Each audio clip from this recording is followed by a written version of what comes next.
Olá galera, bem-vindos a esta videoaula.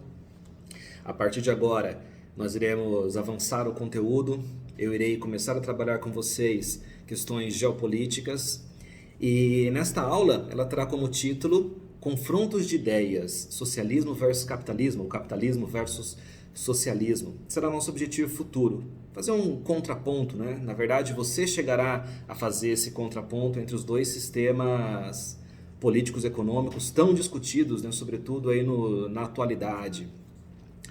E no primeiro momento, iniciando com o capitalismo, eu irei apresentar as fases do capitalismo, né, as fases da evolução do capitalismo, que vocês já viram lá na evolução do processo de globalização. O capitalismo será dividido, como vocês podem ver, em capitalismo comercial, capitalismo industrial e capitalismo financeiro. E nós podemos ainda acrescentar a essa evolução o atual momento, que seria chamado de capitalismo informacional, vinculado então ao desenvolvimento e às novas tecnologias no ramo de informática e de telecomunicação, sobretudo, a internet, por exemplo. E já que iremos iniciar com as fases do capitalismo, creio que seja bastante importante apresentar algumas das características do sistema capitalista, que terá então como base o acúmulo de riqueza, o acúmulo de capital, ainda a livre iniciativa privada, a economia de mercado e também uma sociedade dividida em classes sociais, né? Na figura, nessa divisão do empregador e do empregado. E nesta relação, então, né, nessa divisão de classes, se estabelece uma nova relação de trabalho que não existia anteriormente. Por isso que essa se apresenta como uma importante característica do sistema capitalista. Você deve se lembrar que anterior ao capitalismo, nós temos o sistema feudal. Então, da decadência do sistema feudal, né, do crescimento da burguesia, surge então esse novo modelo de organização política e econômica, que será então o capitalismo. E aí, as relações de trabalho, elas se apresentam como nós conhecemos atualmente. Porque até então, pensem, as relações de trabalho, o trabalho humano, era considerado o gasto energético, né, que o ser humano tem para a obtenção de recursos para a sua sobrevivência, a busca por alimento, por exemplo. Hoje, o que muda é que nós temos um intermediário. Então, o trabalhador, ele oferece a sua força de trabalho em troca de um salário, em troca, então, de um retorno econômico na qual ele vai conseguir, ele vai tentar se manter, né, pagar suas contas com esse retorno econômico. Então, essa é uma característica bastante importante do sistema capitalista, onde se estabelece a relação entre o empregado e o empregador. Pois bem, nessa primeira fase do capitalismo, o capitalismo comercial, que se inicia lá nos séculos XV e XVI, no período das grandes navegações, ele tem como doutrina econômica o mercantilismo, que estava pautado então no acúmulo de capitais, né? No acúmulo de riquezas. E essas riquezas vão ser exemplificadas principalmente no sistema do metalismo, que era o acúmulo então de ouro e prata. O poder de uma nação, a riqueza de uma nação, ela era calculada a partir da quantidade de metais preciosos que uma nação tivesse. Então, durante as grandes navegações, as grandes descobertas, como a gente trata, as nações europeias, como Portugal, Espanha, Holanda, Itália, se lançam no Atlântico em busca de expansão de suas áreas de domínio, de suas áreas de exploração de recursos, bem como também ampliação de suas relações comerciais. E desta maneira, os europeus chegam até a América, conquistam esse território, além de outras partes do mundo, né? Mais tarde, lá no século XVIII, eles chegariam até a Oceania e expandem então suas áreas de domínio. E aqui se estabelece uma relação metrópole-colônia. No nosso exemplo, Portugal na figura da metrópole, a nação que vai dominar, que irá explorar, e o Brasil na posição de colônia. Então, por séculos, os países americanos foram ocupados, dominados, povoados, explorados pelas metrópoles europeias. E aqui nós podemos fazer uma discussão com relação ao atual nível, grau de desenvolvimento do Brasil. Que por mais que nós possamos afirmar que a situação do Brasil está relacionada a momentos atuais, não tem como desassociar o que aconteceu no período passado, né? Então, todo o período, todos esses séculos de ocupação europeia, de não preocupação com o desenvolvimento local, traz para nós atualmente a nossa atual situação de subdesenvolvimento, né? A atual situação de precariedade no modo de vida da grande maior parte da população brasileira, e isso se estende também para os demais países sul-americanos, latino-americanos. Pois bem, nessa política do metalismo, né, do acúmulo primitivo de capitais, no acúmulo de riquezas, de recursos minerais, ouro e prata principalmente, os países europeus então eles buscavam novas áreas de exploração, novas jazidas, né? Essa seria a forma mais fácil de aumentar o seu acúmulo de recursos, né? E para tanto, eles vão fazer um uso muito pleno do Estado. O Estado, o governo, então ele passa a influenciar naquele momento fortemente a economia. Ele vai promover o Estado, os governos, né, das nações europeias vão proteger um forte protecionismo de mercado, que será caracterizado, dentre outras práticas, né, pelo pacto comercial, na qual a colônia ela só poderia comercializar com a sua metrópole. Então, o Brasil mantinha um comércio exclusivo com Portugal. E para manter a sua balança comercial favorável, o que é isso, né? Manter a balança comercial favorável? É nada mais do que exportar mais do que importar, vender mais do que comprar. Então, para manter a sua balança comercial favorável, na obtenção desse superávit, as nações europeias mantinham o valor dos produtos importados mais elevados para proteger os produtos internos, né? E nesse momento surge então o que nós vamos chamar de Primeira Divisão Internacional do Trabalho, a primeira DIT, né? Sigla DIT, e na qual se estabelece então a participação das mais diversas economias do planeta, já que estamos começando um processo de mundialização. Então, qual será a participação das diversas economias para o mercado internacional? E aqui se estabelece as colônias, fornecedores de produtos primários, matérias-primas, né, que tinham um valor muito alto na Europa, porque não eram produzidos naquele território, e as metrópoles, fornecedores de produtos manufaturados simples. Então, nós, enquanto Brasil, comprávamos produtos manufaturados das nações europeias, né, sobretudo de Portugal, e exportávamos, vendíamos para eles então produtos primários. Então assim se estabelece a primeira fase do capitalismo, o capitalismo comercial, e esse acúmulo primitivo de capital a partir da dominação, exploração das colônias latino-americanas, das colônias americanas, africanas e mais tarde da Oceania, é que irão permitir o acúmulo de capital, que será base para a promoção, para o desenvolvimento da Revolução Industrial na Europa, notadamente na Inglaterra, que daria início à segunda fase do capitalismo, o capitalismo industrial, que se estende desde o século XVIII até a segunda metade do século XX, na Segunda Guerra Mundial. Bom, essa segunda etapa do capitalismo, o capitalismo industrial, é claro, vai estar relacionado à primeira revolução industrial que acontece na Inglaterra lá no século XVIII, como nós vimos já no começo do ano, e ela que vai fomentar então essa mudança, a transição do capitalismo comercial para o industrial. A indústria, né, a máquina a vapor, sobretudo naquele momento a indústria têxtil, né, a tecelagem, ela se torna a principal fonte de renda no período, né? Então, o acúmulo agora de riqueza se dá a partir da transformação de matéria-prima, sobretudo o algodão, em produto acabado com relação à indústria têxtil.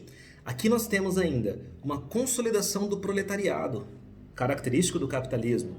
Por quê? Vai haver uma concentração de renda na mão da burguesia, aquela burguesia industrial, né? Os donos da indústria que concentravam riqueza, dominavam então o comércio e se estabelece o proletariado, o trabalhador fabril, né, que tinha ali toda a situação de precariedade, com longas jornadas de trabalho, rendas baixas, moradia em situações ruins. Então se consolida ali o proletário.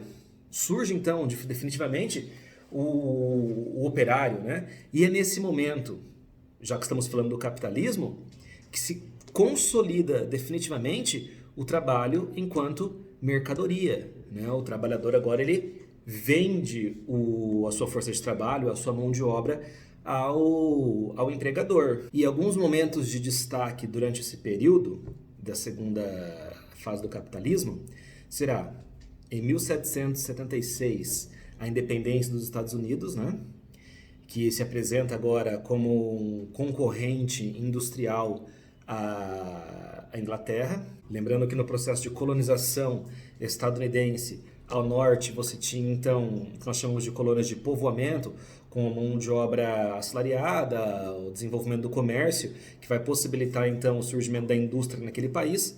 E no sul, nas colônias do sul, a monocultura do algodão, a mão de obra escrava e a produção destinada a abastecimento, tanto do mercado interno, mas sobretudo do mercado externo, né, para atender a necessidade de produtos, de matéria-prima, naquele caso, da Inglaterra. Outro momento importante é a formação dos estados germânicos, em 1870, a unificação, né, dos estados germânicos.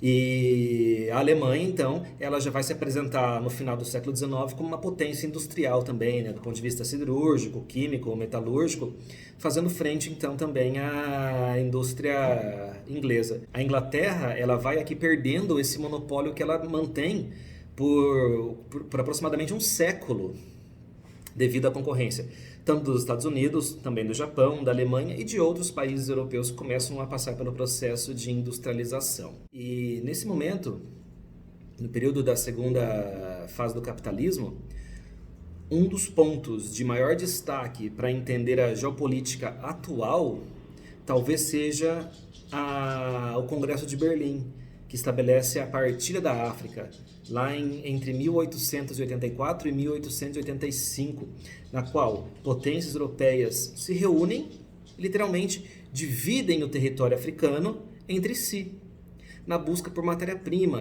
considerando que as colônias americanas, em sua grande maioria, já haviam conquistado sua independência. Então agora, onde as nações europeias iriam buscar recursos, né, matéria-prima, eles iriam fazer no processo de neocolonialismo a partir da partilha da África, entre 1884 e 1885, no Congresso de Berlim.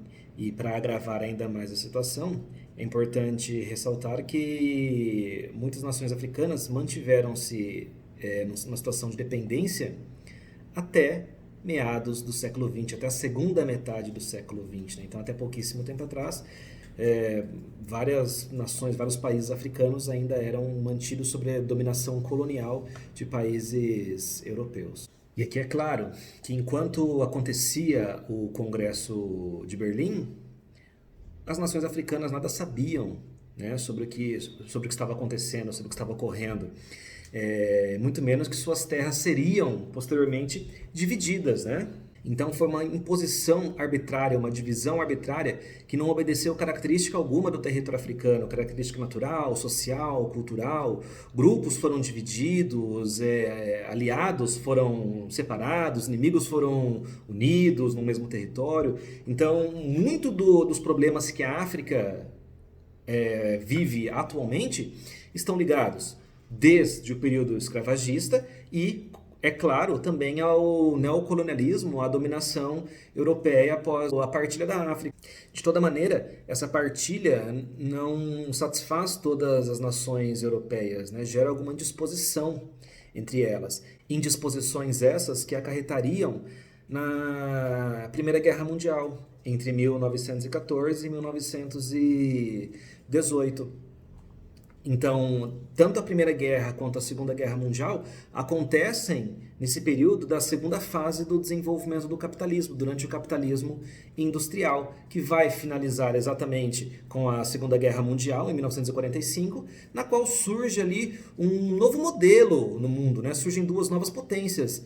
De um lado, Estados Unidos e de outro, a União Soviética, já aí num período que nós vamos chamar de Guerra Fria. E, do ponto de vista na transição do processo do capitalismo, surge aqui então o capitalismo financeiro, já também com o surgimento e disseminação das companhias e empresas multinacionais, numa mais recente mundialização da economia. Na terceira fase do capitalismo, o capitalismo financeiro, o financeiro monopolista, nós iremos dividi-lo em dois momentos. O primeiro, o do período bipolar, que remete à Guerra Fria, na qual o mundo fica sob domínio de duas potências, né? Como eu já havia dito, os Estados Unidos e a União Soviética. E a partir de 1991, com o final da Guerra Fria, o segundo momento do capitalismo financeiro, que será chamado de período multipolar ou monopolar. Multipolar, porque nós poderemos considerar diversos polos de domínio, né, os Estados Unidos, a União Europeia e o Japão influenciando, de certa forma, toda a economia global, ou ainda monopolar, pois os Estados Unidos se apresentam como uma nação soberana e com um destaque econômico imenso diante de todas as demais nações do planeta. São características desse primeiro período, então, né, o período bipolar, a expansão do sistema capitalista por boa parte do planeta e consolidação do capitalismo, elevados investimentos em pesquisa e desenvolvimento no setor de P&D. É nesse momento, lá na Guerra Fria, que nós vamos ter então a corrida espacial, a corrida armamentista e muita tecnologia que nós utilizamos hoje no nosso cotidiano civil, no nosso dia a dia, surge naquele momento então a partir de pesquisas para o setor militar. Nesse momento, o mundo começa a se organizar em blocos econômicos, que também será conteúdo deste ano, dando destaque aqui, é claro, para a União Europeia. Então é uma característica desse período do desenvolvimento do capitalismo. E, por fim, nessa primeira parte da terceira etapa do capitalismo, nós podemos classificar o mundo em nações desenvolvidas e subdesenvolvidas, logo após a Segunda Guerra Mundial, e durante todo o período de Guerra Fria é que vai se concretizar aquela classificação em primeiro mundo, segundo mundo e terceiro mundo, na qual o primeiro mundo seriam exemplificados pelos países industrializados desenvolvidos, o segundo mundo os países socialistas e o terceiro mundo os países capitalistas não industrializados, na qual o Brasil fazia parte. No período multipolar, ele será classificado, então, já pela consolidação da globalização, né? Após, então, a queda do Muro de Berlim, o final da Guerra Fria, a globalização já é algo presente em todo o planeta, né? As características da globalização, da integração, já estão presentes no mundo todo. Nesse momento, na década de 90, os Estados Unidos eles lançam uma cartilha de desenvolvimento socioeconômico baseado no consenso de Washington, que pregava, então, políticas neoliberais, de redução da participação do Estado, né, redução do poder do Estado, programas de privatização, dando maior ênfase e maior credibilidade ao setor privado em detrimento do setor estatal. E surge aqui uma nova ordem mundial, e o mundo passa a ser desenvolvido. Continuamos ainda, né, mantendo os termos desenvolvido e subdesenvolvido, mas agora nós passamos a ter uma classificação em norte rico e sul pobre. Assim está organizado, né, em linhas gerais o nosso planeta. Os países ao norte são os mais desenvolvidos, os países ricos, e os países ao sul, os países menos desenvolvidos, mais pobres. E nessa classificação, a linha do Equador ela não será obedecida a rigor, né? Se você considerar o México, por exemplo, ele está ali ao norte da linha do Equador e mesmo assim ele faz parte do mundo do sul, né? Ao passo que a Austrália e Nova Zelândia estão no hemisfério sul, mas socioeconomicamente falando, eles fazem parte dos países do norte. E uma das principais características da terceira fase do desenvolvimento do capitalismo financeiro, e a importância dos bancos, né, das instituições financeiras no dia a dia das pessoas. Agora, as empresas elas passam a negociar seus valores, suas ações em mercados internacionais. Surgem aí as bolsas de valores, né? Dow Jones, Nasdaq, a Bolsa de Tóquio, aqui no Brasil a Ibovespa. Então as empresas que se mundializaram, se tornaram então empresas multinacionais, transnacionais, passam a negociar suas ações e a disponibilizar a todo e qualquer cidadão a possibilidade de contribuir para o desenvolvimento dessa empresa. Então você pode se tornar um acionista, comprar uma breve parcela de uma grande empresa multinacional e receber lá um pequeno valor como remuneração a partir desse investimento que você fez. Então na terceira fase, no capitalismo financeiro, as instituições, né, financeiras e os bancos se apresentam como uma das principais instituições que irão nortear as decisões do Estado. Por vezes, né, as decisões do Estado, dos governos, estarão estreitamente ligados ao anseio, às necessidades das instituições financeiras. Pois bem, nós discutimos aqui durante essa aula, então, a evolução do capitalismo, suas três fases, desde do capitalismo comercial, passando pelo industrial até o financeiro. E na próxima aula nós começaremos a discutir então as características do socialismo, para poder então, após isso, fazer um balanceamento, uma relação, um estudo, uma comparação entre os dois modelos socioeconômicos. Beleza? Espero que tenha sido útil. Até uma próxima, galera!